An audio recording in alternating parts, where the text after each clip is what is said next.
Oh, wow. Hey, we're live, guys. Welcome, everybody, to the special live edition 75th episode of the Comic Watchers Show. I'm your host, Matt, coming at you from Oklahoma. With me, as ever, are Nick and Mike. Mike, who is frozen. And we also have special Am I still guest. What? What was that? I was saying, am I still frozen? No, you're not now. Your video isn't tracking your audio, though. It's true. Yeah, you keep slowing down. I don't know. And you're messing up my intro, man. Stop doing things. So anyway, special guest with us this week, we've got Mr. Ross Hutchinson coming at us from South Africa. Welcome to the game show, Ross. Cheers, everybody. Cheers indeed. So, Ross heads the press division of Comic Watch, and he does so with both an iron fist and a gentle touch. So, kudos to you, Ross. Welcome aboard. We decided to go live for our 75th episode. It's really to review right now, so we're just trying anything and everything to see what sticks. So we trust that you all will let us know if this sucks or not. And but otherwise, we're just going to have kind of a free flow and chat. And our topic this week is going to be, what was your first comic that you bought? Bought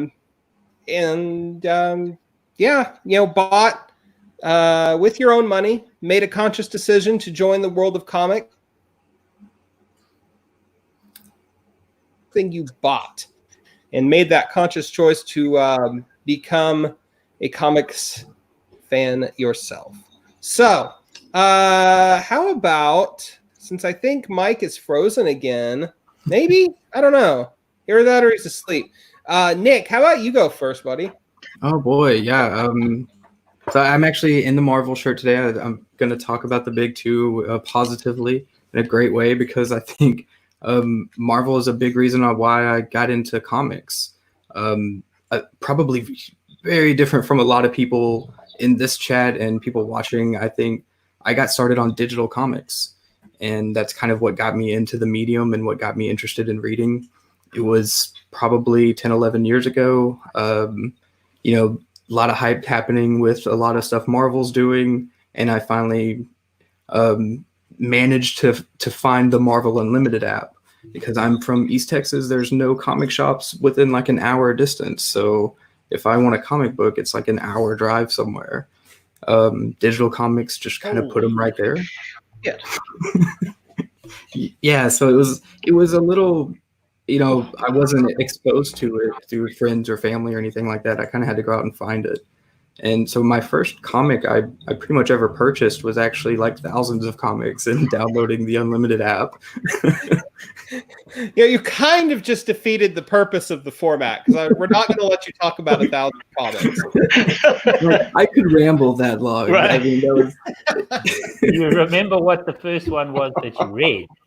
Definitely, because there was something in the app where it was the like top 5 or top 10 that people were reading at the time, and at the top of that list was actually Ed Brubaker's Captain America. Oh, snap!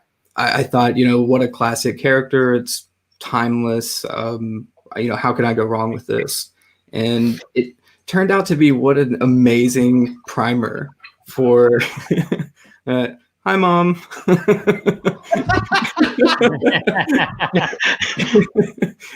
It turned out to be like this amazing primer for what happened in the Marvel Cinematic Universe and all of that, because it introduces you to Winter Soldier really quick and then walks you through like into Civil War.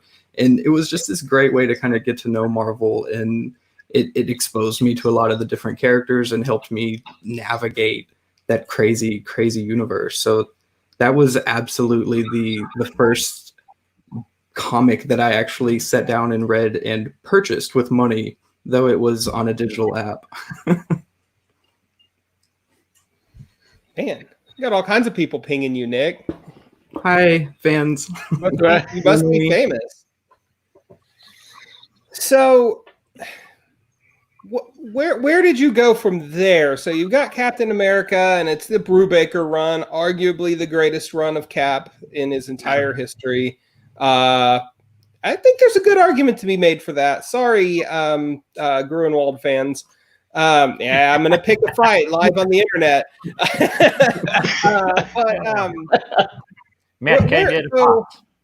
Indeed. Where did you go from there, though, buddy? Yeah, it was actually same list, top 5 that were going on. A character named Deadpool at the time that was before any of the movies or anything like that. You could tell this character was like rising in popularity.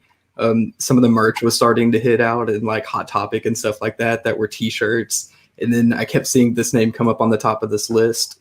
So I dove into Daniel Way's Deadpool, and like that's like a 64 issue nice. run, and you can just like breeze through it just the way it reads, and it's hilarious and just full of like classic Deadpool stuff where this one does the multiple personality thing a lot more, where he's got a lot of different voices going on in his head. And now the version of Deadpool you see now, you don't really see that a lot. So it's kind of a different take on the humor and kind of how crazy he is. But that was the second book. It was kind of a wild transfer to go from Captain America to Deadpool, but I'm still like following with these characters because that's where I got started, you know? Right. Well, Ross, you're the guest this week, guest of honor this week, I should say. How about you, buddy? What was the first comic you bought? First comic I bought with my own money was actually X-Men 166. I just started getting an allowance. It was $1.50 in my money, which is like 15 cents in your money, literally. And we were at the corner store, and the guys were throwing money into an arcade machine. It was a kung fu fighting game called We Are Kung Fu, which I sucked at.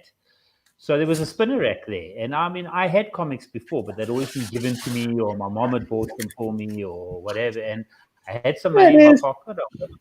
There it is. There it is. There it is. 166. Beautiful, beautiful. First Paul Smith issue. First Paul End Smith of the Brood saga. Up until that point, I'd been reading whatever I'd been given. I had some DC, some detective comics, some Weird War. Remember Weird War? And I was bored. I walked up to the spinner rack, and I was actually looking for Teen Titans comics because I was quite big into Teen Titans. And that cover was there sitting in front of me. I grabbed it. I saw Wolverine on it with the claws sticking out, and Lilandra's got the laser sword, and there's Brood all over it. And I thought, and it was also the same price as all the other comics, but it was thicker because it's a giant size. And then I bought it. That was that. And that started me off on X-Men. From there, I just started going back to. I mean, we had no comic shops then. It was convenience stores and a central news agency, which was like a place that sold stationery and stuff. They used to have comics. That was the only place you could get comics in South Africa during, sanctions during apartheid. So I used to go from corner store to corner store looking for X-Men comics. I actually read the Brood Saga backwards because I found the issues in reverse.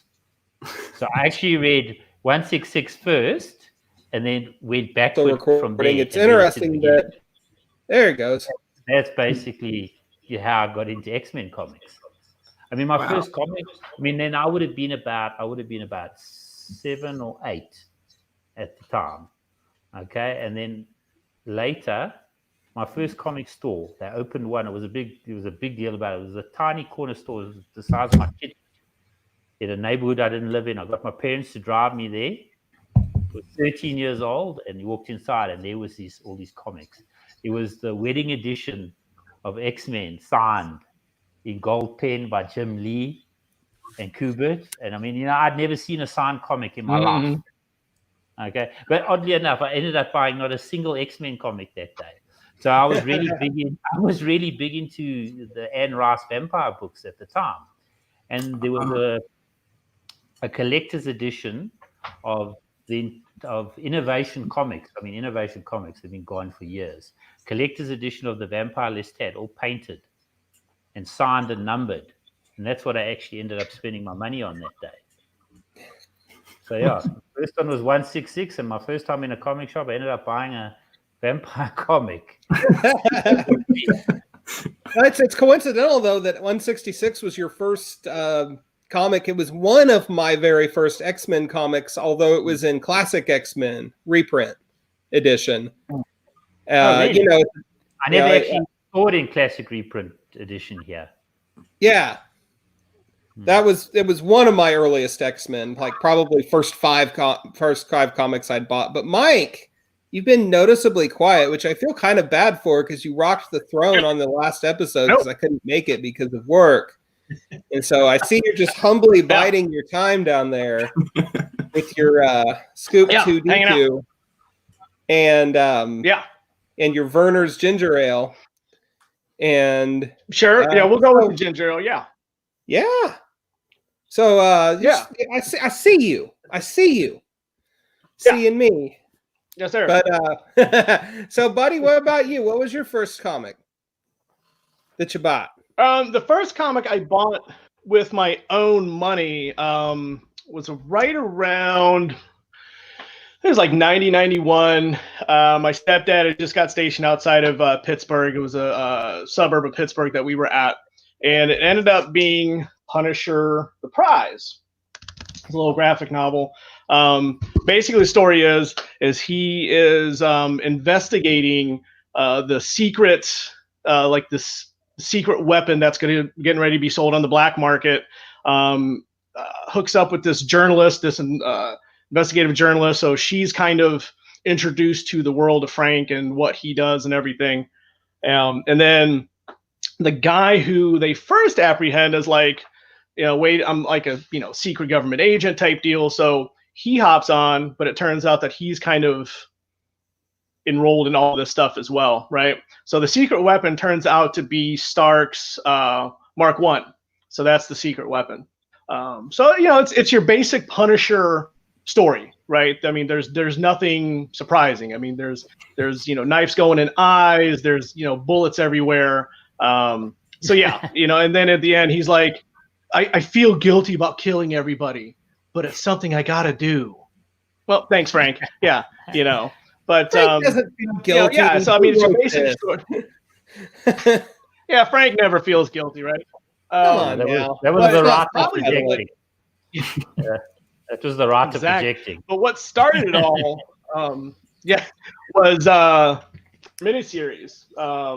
When you got into that, and it was cool. It's Stephen Grant, Mike Zeck, and Mike Vosberg on art for that one. So that was kind of cool because he's in jail and he goes up against Jigsaw and stuff like that, and just kind of once again your basic Punisher. But there's bullets, there's blood, and at the end he feels guilty. But yeah, if it wasn't for the Punisher, I mean, that's kind of what got everything started.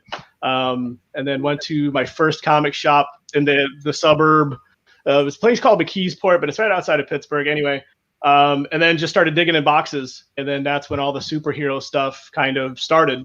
And before it was just picking up comics at like flea markets and whatever, be it Casper, be it Hot Stuff, whatever. But yeah, went to that first comic shop and it was all downhill. It was just the smell, when you open that, even now when you open that old comic or that old book or something, it has that great smell. Like when I opened, I opened these two and I was just sitting here like, oh, it was like I just ran into a pound of like Colombian Bam Bam and stuff, and I just wanted to shove it up my nose.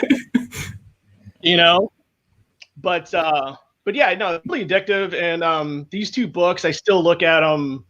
I mean, I go back to the boxes, and if I don't read them, I still just kind of look at them and just kind of remember. Yeah, just kind of shoot some memories and stuff like that. And it's pretty cool. Well, and that nostalgia factor is a big thing too, because you walk into into a comic store with ample back issues, and you're just immediately hit with that newsprint smell. Mm-hmm. And anytime you open an old comic, it's there in spades. Immediately. The second it comes out the plastic, as soon as you slide it out. Exactly. And I did not have that experience. I opened mine up. You opened yours up on your tablet. Laptop smell. It took a little while before I Yeah. understood what that appeal was. But I laugh at Ross is finding these issues backwards. So the comic hunt is something that I didn't come into until a little ways later either, because it was just The one way issue I after read- the other. Yeah, the way I read comics I read it. I would find 1, 2, 4, 3. I mean, Teen Titans, the Judas Contract. I read it 1, 3, 2. I read 1, 3, 2, 4 because that's how I found it.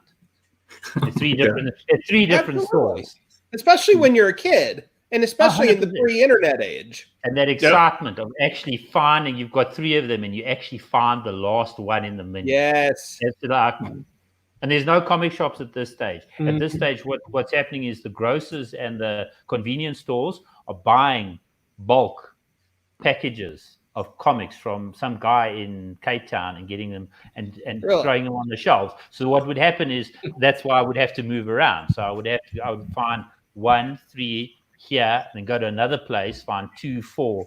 I mean, putting together the Blue Devil run I had, which I no longer have because I'm stupid. That I promise you now that must have involved 50 shops going back and forth over a number of years just to find them. But then when you get that last piece of the puzzle, like you said, it's just a feeling that can't be replicated. Can't be beat. Yep. Listen, And then I'll tell you, we're still talking X-Men. Yeah. I need one issue out of the Claremont run.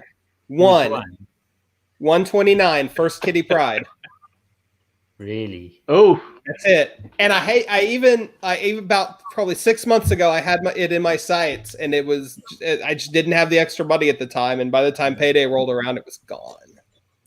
Yeah. So it'll come back. Gone are the days of getting first appearances for $1. It's Indeed. Yeah, especially. Yeah, I mean, even my comic stores, when they get old X-Men back issues, they pull out the first appearances immediately and mark them up. Immediately. Yep. I mean, I actually need a new copy of 166. My copy's trashed. I need the reading copy, and I know that's first appearance of Lockheed. I know I'm going to get hammered on it, but I'm going to have to buy it when I find it. Man, I hadn't even thought about that issue in those terms of it being the first appearance of Lockheed, but you're right. And that's such a classic intro because he raises up real big in that panel that stretches top to bottom of the page, and he roasts the brood. They're freaked out, and then this little purple dragon floats up. Perfect. That's Paul Smith messing with you because the impression is it's large immediately, and you think, "Wow!" And then the next minute, it's like, here comes this it's like a French bulldog-sized dragon. And that's the moment fandom fell in love with Lockheed. 100%. Right then and there. So I guess it's my turn to spill. So I just say I gotta rock this out every time. The first comic I can remember loving was this old issue of Superman's pal Jimmy Olsen. And it had been my uncle's. It was in a stack at my grandparents'. And I bet when I was 7, 8, 9 years old, I read that thing probably 3 dozen times. Just because every other page, there was some new wacky wrestler for the Elastic Lad to battle, and their costumes were crazy. It's typical Silver Age. And when you're a kid, that you just can't get enough of stuff like that. In hindsight, I kind of wish I'd read some of the Hawkman and stuff that have been sitting down there too. But c'est la vie. So flash forward a little bit, and I'm a pretty typical kid of the 80s. I've got my toys. I'm rocking my action figures. And one of them, of course, is G.I. Joe. Because I don't think there was a single boy in the 80s that did not have G.I. Joe toys, right? I would have been that single boy. You didn't get them yet. Not till later. Absolutely. No two ways about it. So one day I'm with my stepdad, and we're at a Walden Books. And for those of you who are too small to remember this, Walden Books was a small bookstore, and it was in the mall, and it was a brick and mortar thing, and it was like crazy weird, right? We don't see them anymore. And they had a spinner rack, and the spinner rack had the comics. And lo and behold, G.I. Joe number 80. Right? Yeah, just on the surface of it, there's absolutely nothing special about this comic. It is a one and done, and to this day, I'll tell you, I think this is one of the best one and done comics ever written, because the issue itself is basically a mechanism for introducing some new vehicles and new action figures to the line, right? So that Larry Hama, the great Larry Hama, wraps this story up in. There's this chunk of island that has risen up in the ocean, and Cobra's laid claim to it. And, G.I. Joe can't allow that to happen. So they send in the new guys to fight them. And these new characters, they fight over this rock. And at the end of the issue, the rock sinks back into the ocean, and Dr. Mindbender can't swim. And it's funny. And and that was it. I mean, that was just like that moment where I could, this is the same copy. It's beat to hell. I've read it countless times. But it's just a complete 3-act story from start to finish. And from there, it was, man, I got to get some more G.I. Joe. And then it wound up being like 9 or 10 months before I was able to make it to a Walden Books again. So one day, by about 91, I'm in, Target with my mom. And there's the little side rack. And there's this comic with this guy. And he's got this helmet, and it's red, and he's got purple. And he's doing this. And it's drawn by this guy that draws really good. And I don't know artists from anybody at this point. But man, that logo is X-Men. A milestone up in the corner, and it's a number 1. Not everybody knows in 1991 that number 1s are, they're going to maybe be worth some money. And especially when you're 11. So, and these X-Men, boy, I've heard of them. They seem to be pretty cool. And bought that thing, game on. It was over. The rest of my life never stood a chance. Yeah. I'm now the proud owner of 45 long boxes worth of books. So it's kind of cool how many people were exposed to comics outside of an actual comic shop. Like Ross, like convenience stores, at Target. I had before the tragic closure of Hastings, which I still miss dearly. That was like the closest place. Right? Yeah, like that was the closest place I could get comics. It was like 30, 40 minutes away. So once they actually started carrying comics, right before they started to close, I was there all the time. It was, where I bought a lot of my early comics before I was able to find my way to a comic shop. And you just don't see that a lot now. No, you really don't. And I mean, part of that, of course, is just the natural progression of brick and mortar's gone away, et cetera, et cetera. And some of the mystery and the magic's gone. It's also because you've gotten older as well. It is. The media's changed, but it is. I mean, I used to get hell of excited about we're going to a new shopping center for something, and there's a chance that there's a comic rack there, and you didn't know what you were getting. I mean, that's how I discovered Marvel Star Wars comics. I mean, walking into that place I called the CNA, and I went to go look at the books, and there was a spinner rack by the door to the record bar, and boom, there's a Sienkiewicz cover lying right on top. Star Wars Sienkiewicz cover lying right on top. So, that was that. That was me. I went back there week after week whenever I had my allowance. And the one cool thing about them is they were getting comics regularly. So I was starting to get comics in sequence. I mean, there's no feeling like it. Oh, no, absolutely. And, one thing you touched on, Ross, was the hunt. The hunt for the back issue. There have been a fair amount of comic stores that have come and gone over the years around Oklahoma City. There's one that's always been there, like literally for as long as I've been alive. So that place is always cool. And then places come and go. My first shop boomed and bust.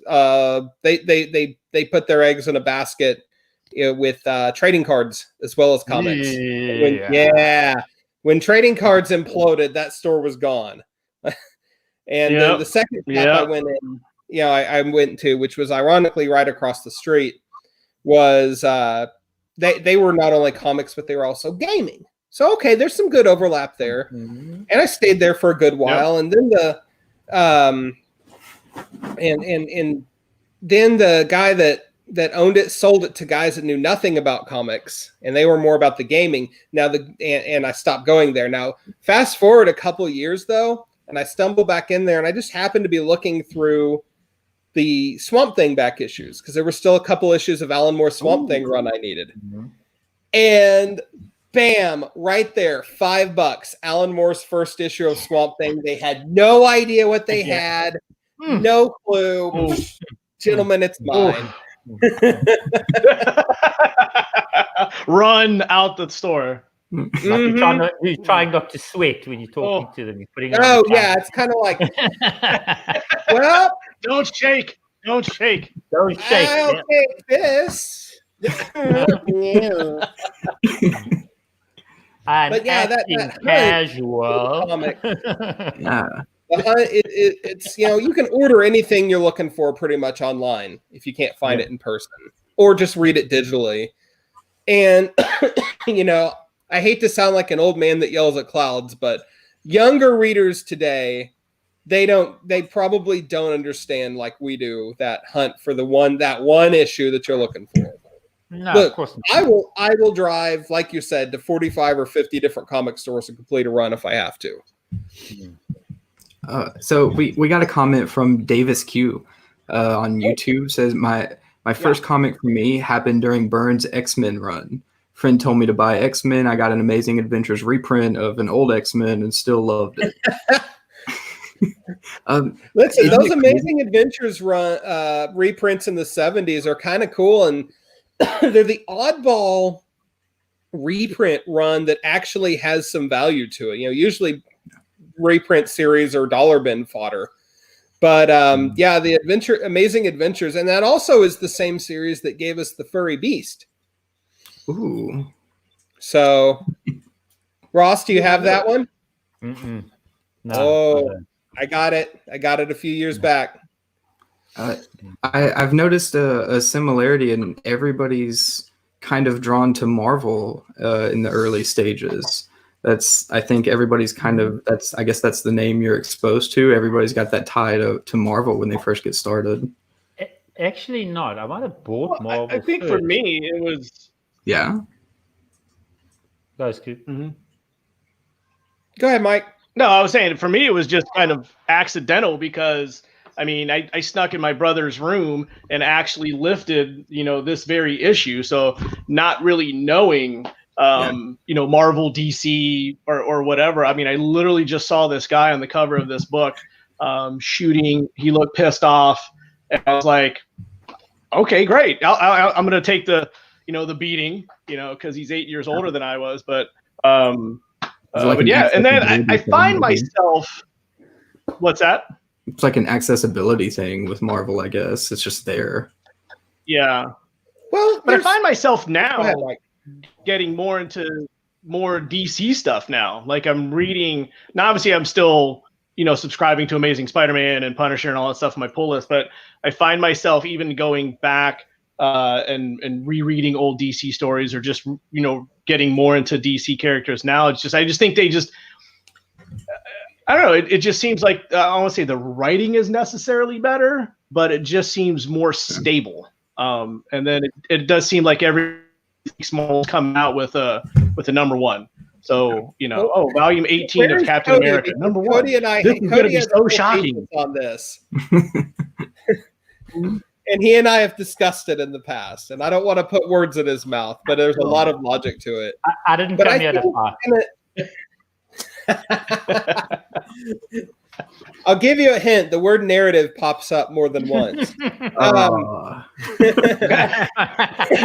We love you, Cody. That's like every fifth word Cody says is narrative, so it doesn't matter. So, you just kind of take it for what it's worth. Well, I think when you're a kid, there's a cool factor, especially when we were all kids and learning comics for the first time. There's a cool factor that DC doesn't quite have, with the exception of Batman, because who doesn't fucking love Batman? Batman is always cool.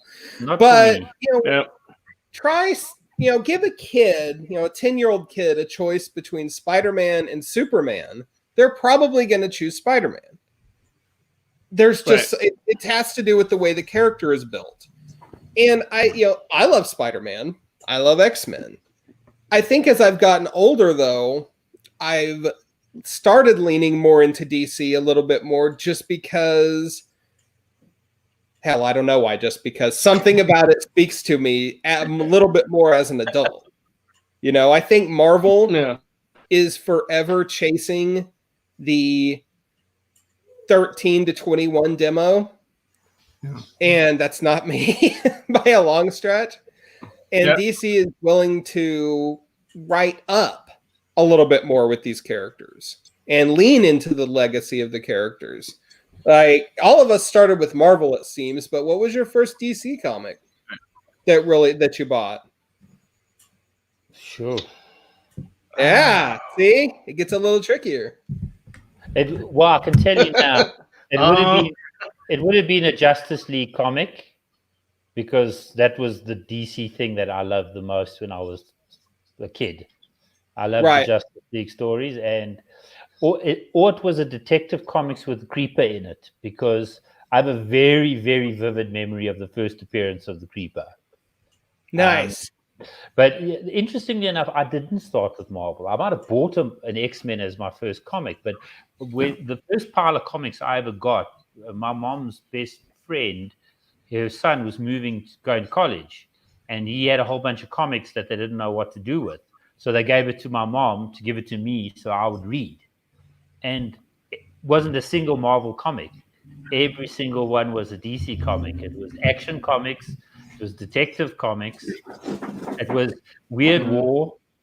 It was I didn't see a Spider-Man comic for the first 2 years I read comics. I didn't go near. I was buying X-Men definitely, but I was buying Teen Titans at the time too. I only picked up a Spider-Man comic 2 years into actually reading comics, and Spider-Man was my dad's favorite comic character. So yeah, I started with DC. I didn't start with Marvel. I actually came to Marvel later, and I sort of stuck with Marvel. I mean, Joe Quesada kind of described Marvel as like the Italian family of comics, and it's loud and it's fresh and it's all over the place. And he described DC as more the waspish, prestige. The characters are very formal, very iconic. Yeah. They have a long history that you feel when you pick up a Wonder Woman comic, or you pick up a Superman comic, or you pick up a Batman comic. You don't have that so much with Spider-Man or even the X-Men. Yes, there's a long history of storytelling there, but I don't think of those characters as iconic. If I can look at a Superman picture and think iconic. I can't look at the X-Men and think iconic. I don't think of them the same way. I don't. I hear what you're saying. You know what I'm saying? They're very different things. They have very different histories about them. DC's always felt like a more formal product to me than Marvel's sort of all over the place and trying to do a lot of things at once. And it's a fun thing to read. But when you want iconic stories, you pick up a Superman comic, or you pick up a Batman comic. They're just different things. They scratch different itches for me. They really do. I mean, and I won't lie to you, in terms of what I'm buying now, I don't buy DC at all. I wait for trade. You know what I'm saying? But those big stories, stories like Kingdom Come and things like that, I don't see any parallels in Marvel. You understand? They don't have pantheon of the Killing Joke. They don't have. They've got great comics. I've got the Star Wars omnibuses, and they're fun and they're brilliant, and they've got millions of different artists in them, and they're great, and they're a fun thing. But DC is this formal pantheon of iconic heroes, from Batman, Superman, Wonder Woman, Green Lantern, Aquaman. Even gets no love, but it's the way it is. I don't know. It's hard, because I think that question now, and what people are going to and what they're going to pick up based on these iconic characters or what they know. I would almost suggest a lot of indie titles before I would go to either Marvel or DC now, even though that was my funnel into comics. I'm going to recommend like Walking Dead or Saga before I'm going to go to a book like Superman for somebody who's like, how am I going to read comics, or how do I what's my first comic going to be? It depends on who I'm Sure. recommending it to. If I'm recommending it to a contemporary, somebody my age, I'm going to go with the classic DC stories, or I'm going to go with an indie that is more adult, like Saga, like Victor, etc., etc. I'm not going to say X-Men. I'm just not. I mean, that's my biggest fandom, but I'm not going to say X-Men. Yeah, it's like, because there's a lot to dig into with that. If somebody comes up and asks me, what would you recommend my first comic to be, it's probably not going to be something that has such extensive reading and that is kind of intimidating in approaching it. And the indie books, you don't have that. I tend to go with things that you don't need to know the long history. If you tell somebody to read Arkham Asylum, all they got to know is who Batman is. Mm-hmm. Yep. That's all they got to know. They don't need to know and who the Joker is. They don't actually need to know anything else. And they can still read it and get something out of it. But if you go tell somebody, go read Wolverine and Kitty Pryde, there's no, Very they're going to go, I don't know what that comic was about.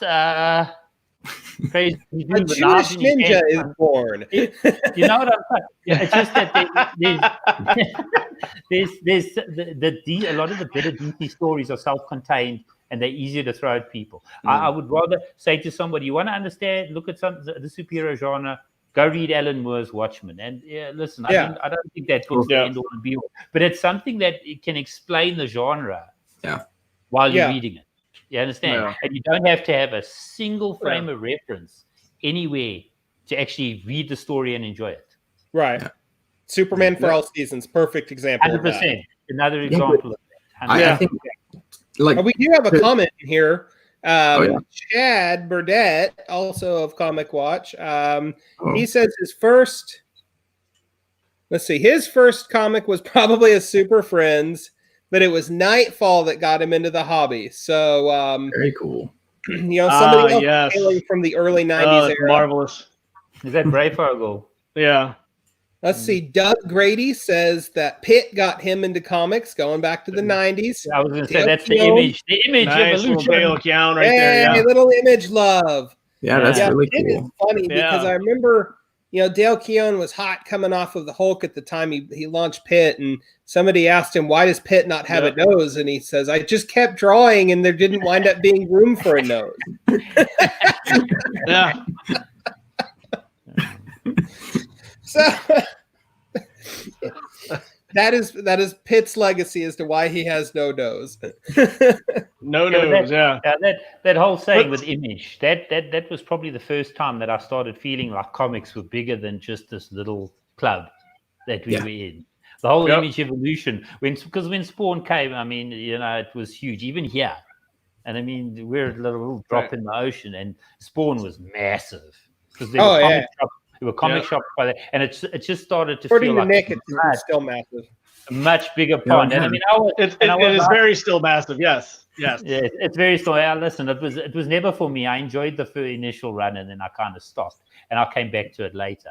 But to read Gen 13 and Wildcats and everything that was going on at the time, and it was what was Picasso drawing at the time?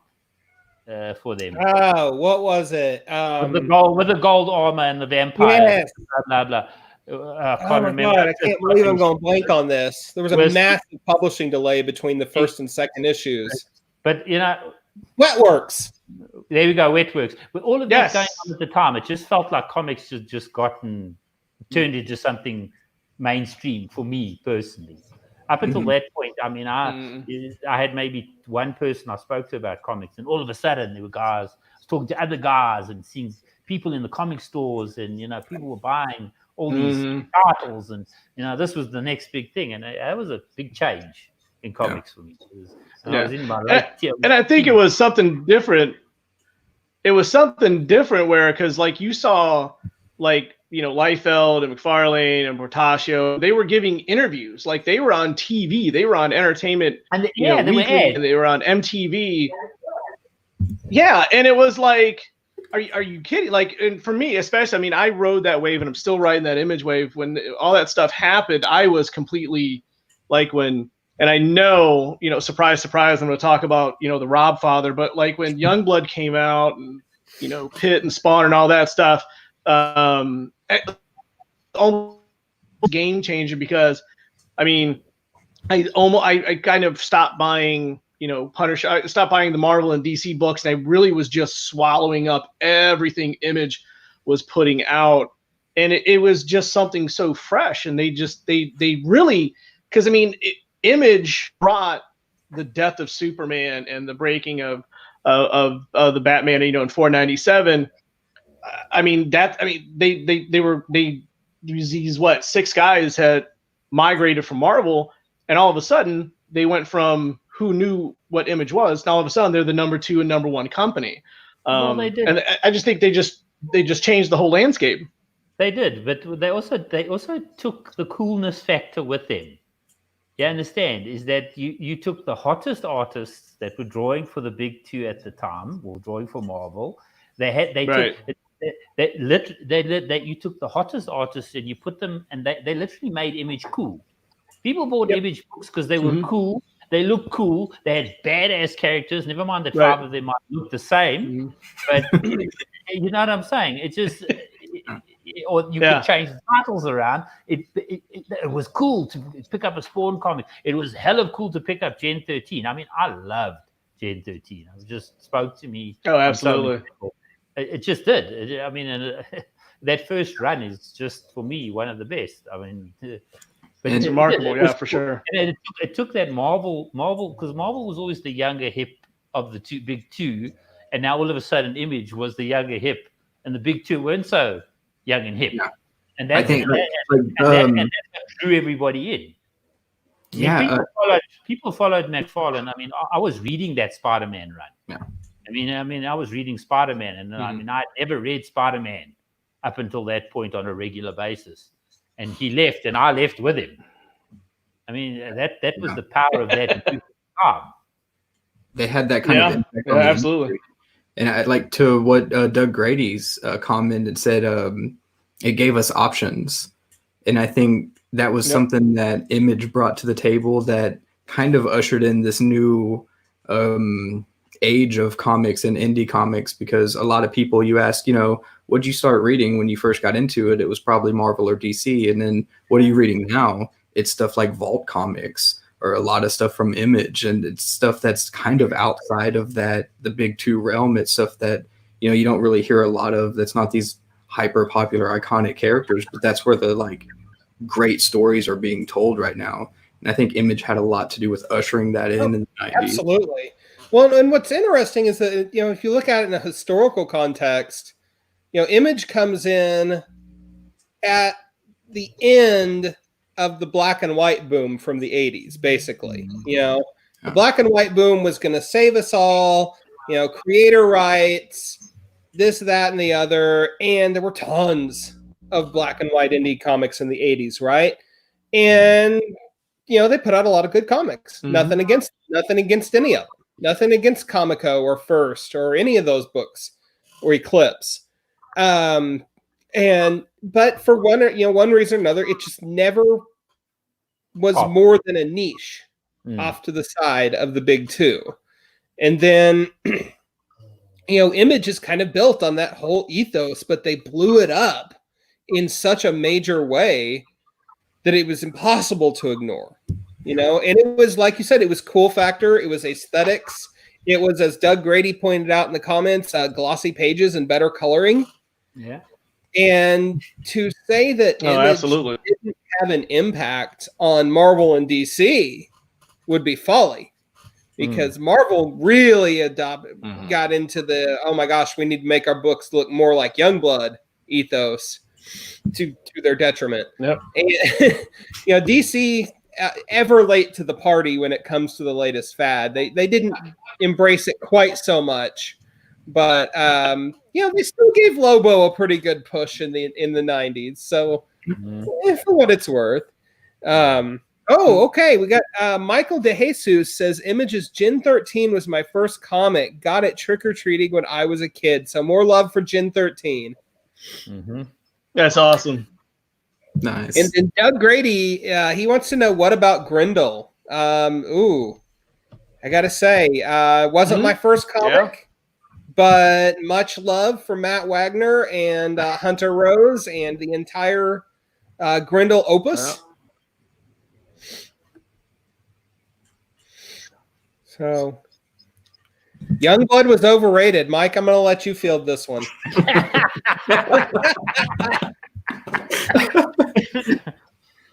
Them's fighting words. Indeed.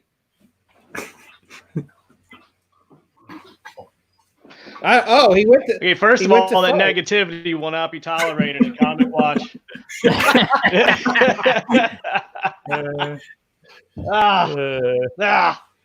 It's overrated now. All right, his work is overrated now. Back when he was selling all these books and Young was the first Image book published, everyone was drooling over the Rob Father. I'm going to wait for all these comments to roll on in about that one. And you're not wrong. It was his genes that did it. To talk about his lack of feet. Yeah.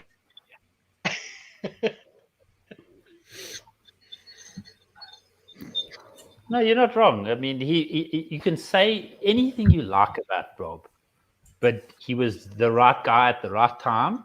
Yeah. No. And it is what it is. You can, I mean, the argument about the feet and that, it just gets tired for me because the man created iconic stuff. It doesn't matter what you think about his art. He actually created something iconic. That's it. I mean, that's it at the end of the day. You don't have to like him as a person or get along with everything he believes in, or but the fact of the matter is he's part of comic book history. Can't take that away from the guy. You can't. Well, and here's something else, and this has to do with the criticisms of his art. Let's say you're 22, 23 years old, and you've just made $2 million doing what you do. Are you really going to listen to the detractors who say you should learn how to draw? Or are you going to keep doing what you do? I mean, all things being equal. Sure. My argument is he can draw. My argument is he can draw. He just doesn't draw like everybody likes, but that's the nature of art. He developed a style that is instantly recognizable, and you immediately know a Rob Liefeld drawing when you see it. Immediately. You know who that artist is. There's not many artists who can say that. Oh, absolutely. No, it's like Arthur Adams or Neil Adams. The style is concrete. It's instantly recognizable. Yes. It's actually a pet peeve of mine. I actually prefer Arthur Adams, for example, style during the 80s. It's less concrete. I actually enjoy an artist when they're still finding their way more than I enjoy something that's set in stone, that's always drawn the same way. Right. No, that makes sense. I think it's interesting that we fall back on this iconic status in comics, and that's kind of like this intellectual property that pulls us to the medium in general. I've been talking to my wife through this episode, and I think we finally narrowed down that her first one was a Dark Horse Boba Fett omnibus. And it's purely, it's a wild one. I picked it up at probably Hastings, I'd assume, and because she's a big fan of Boba Fett, and it was like, well, here's a comic of Boba Fett, and that's kind of, I guess, a guiding point for how we look towards comics and what we might be interested in, and then that iconic status is what pulls you in. Yeah, I think there's some truth to that. Little love for Dark Horse too. Gotta appreciate that. I mean, they did really well with Star Wars when it left Marvel. I mean, they jumped right in there. I mean, those first Dark Horse Star Wars comics blew my mind. Oh yeah. Because it was much more adult. It was so different from what Marvel had been doing towards the end. And don't get me wrong, the Marvel run of Star Wars is one of my favorite ever. I had the omnibuses of all of them. I had the original run, but it just the Dark Empire. I remember picking that up and going, "What the hell?" Yeah. So and I mean they did really well with that franchise. They did stuff. very well with all their movie-based franchises. If you look at Predator, you look at Aliens, they did exceptionally well with all of those. Yeah, they really did.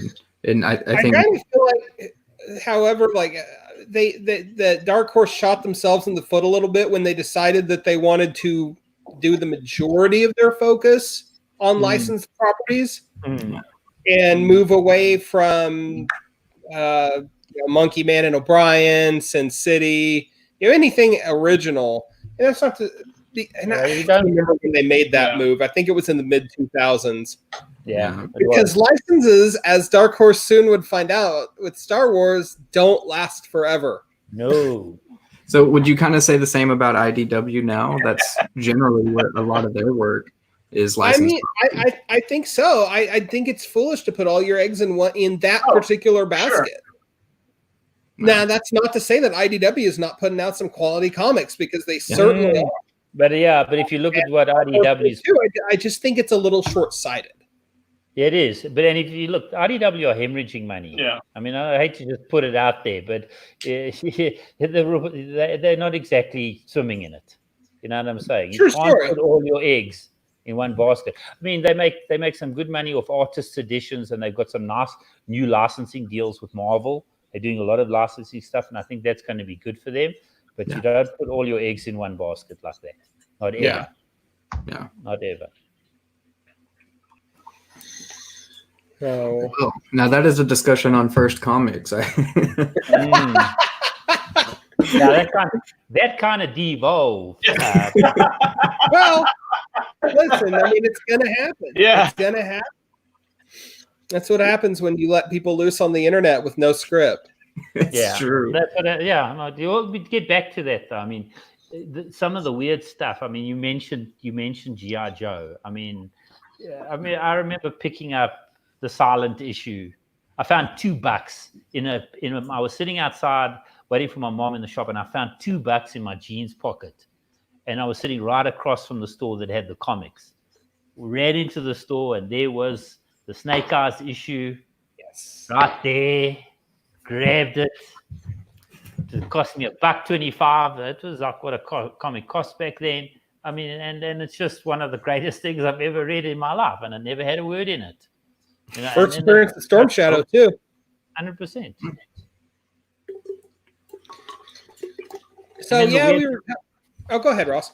The weird things you pick up, like I collected Shogun Warriors. You guys remember Shogun Warriors? Oh yeah. About the giant robots. Yeah. I mean, the Power Pack. I mean, the first run, Simonson on. I mean, one of the greatest. Oh, listen, Weezy produced some of the best comics of the 80s. Yeah, 100%. Call Power Pack a kid's comic at your own peril. I can tell you now, as much as at that time, I can tell you now, you can take X-Men, you can take whatever else you was reading. If there was ever a comic that I just connected to because I was that age at the time, it was Power Pack. Yeah. Every single issue after issue it just drew me in. I mean, the one when they're at the baseball game, the issue with at the baseball game, where it felt like I was in that comic. It actually, that's it, because I was much more blonde than I am now. I kind of looked like Alex. I was the same age at the time, and kind of full of shit like him too. One of my friends. And I just connected with that comic, and some of that's gone for me now. I mean, I enjoy what I read and everything else, but there's an element of magic and connectivity that I had at that age that I don't have anymore. One of those things. I'll tell you, and I 100% agree with you. Whenever they have a character who's suddenly having to balance, fatherhood or marriage, I'll tend to gravitate to them a little bit more, just because that's where I am. It's where you are now. Yeah, exactly. I'll tell you, there was a period maybe 4 or 5 years ago where there was not a single comic with a teenage lead that I was reading because I just don't connect with them. Fortunately, I stumbled onto the current run of Teen Titans, which is just top-notch, fantastic stuff, and that got me back in and got me back towards Miles Morales as well. But connectivity is a big thing. You want to be able to connect with what you're reading, and if you don't, then it's just a pastime. You can find other pastimes to fill you. There's less passion there. Yeah, 100%. Fill your time, I should say. Whatever fills you is your business. Okay. PG-13. Oh. Mostly. With Mike, it's more G-rated. Yeah, as long as Mark doesn't stand up and show us he's not wearing pants, we'll be fine. I demand some bear wrestling. Exactly. I see Well, that's why I haven't stood up yet. I at least got a shirt on. Listen, I bathed today. That was my achievement. Anyway. Oh man, so yeah, we all had our first. I can clearly think back to my first DC comics that I was buying regularly. As I was first starting to branch out for Marvel. You had Doug Minch and Kelly Jones on Batman. I think 520 was my first issue of that. Aquaman by Peter David, issue 26 or 27. Yep. And then it's the one that ties in with Final Night, where he's punching his harpoon through the ice on the cover. And then, and I wish I could have remembered this when we had Ron Mars on the show a couple weeks ago, but Green Lantern 89 was my first issue of that. It's a fairly straightforward borrowing of Terminator, where the AI decides that humans have to die. Little Skynet action there, but it was such a fun and well-written comic. Who cared, And I'd been pretty much reading exclusively X-Men and Spider-Man up till that point, so I needed something new. Spawn came into my world, into my orbit around that time. Savage Dragon. So, fun comics have always been part of what I read. What's that? Fun comics have always been part of my choices. Like if I think about the stuff I've read, Blue Devil, DC Starman. You remember DC Starman? Wow. Which one? There's been like 7. The purple and yellow costume. Oh yeah. The Roger Stern and Tom Lyle one. Atari Force. Yes.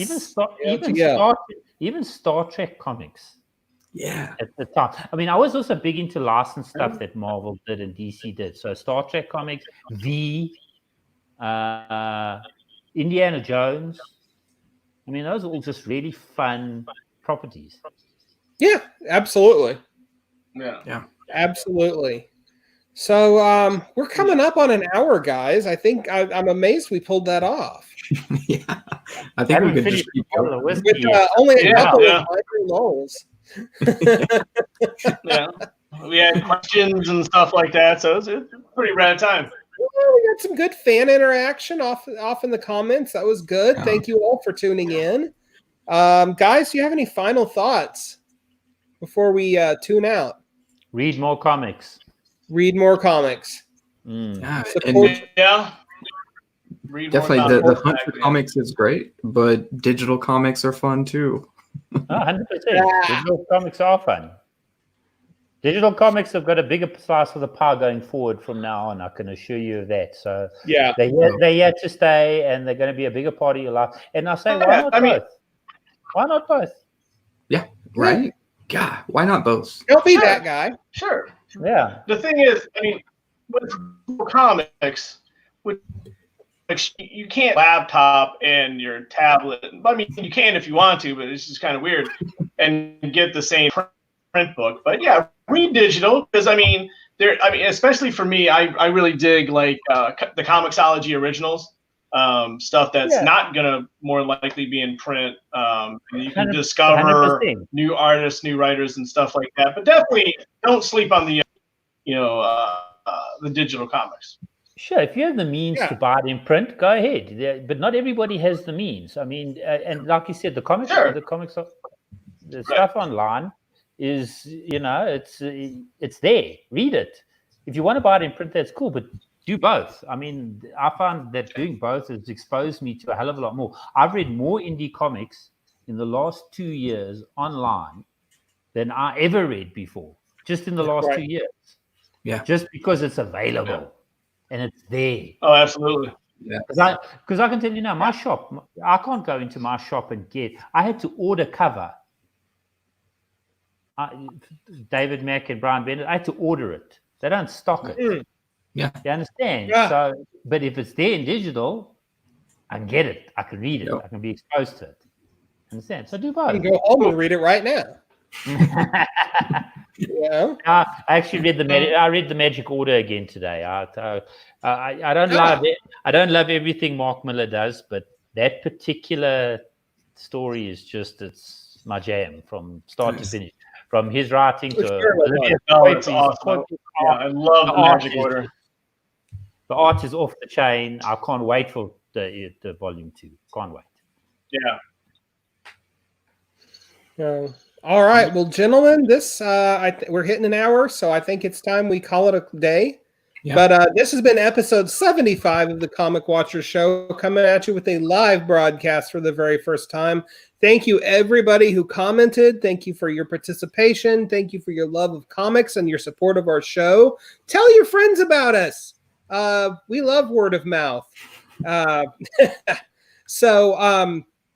Yeah, we will catch you this coming week. We have got an interview with author Sophie Campbell coming up on Thursday. So get ready for that, folks. And until then, do what you can to support your local comic stores and each other. Be kind to each other. Support everybody around you that you can. And just don't be a dick, okay? I'm Matt. This is Nick. This is Scoop. And with us has been Mr. Ross Hutchinson. Thank you, Ross, for stopping in. Till next time, we are the Comic Watchers. Thanks for having me, bud.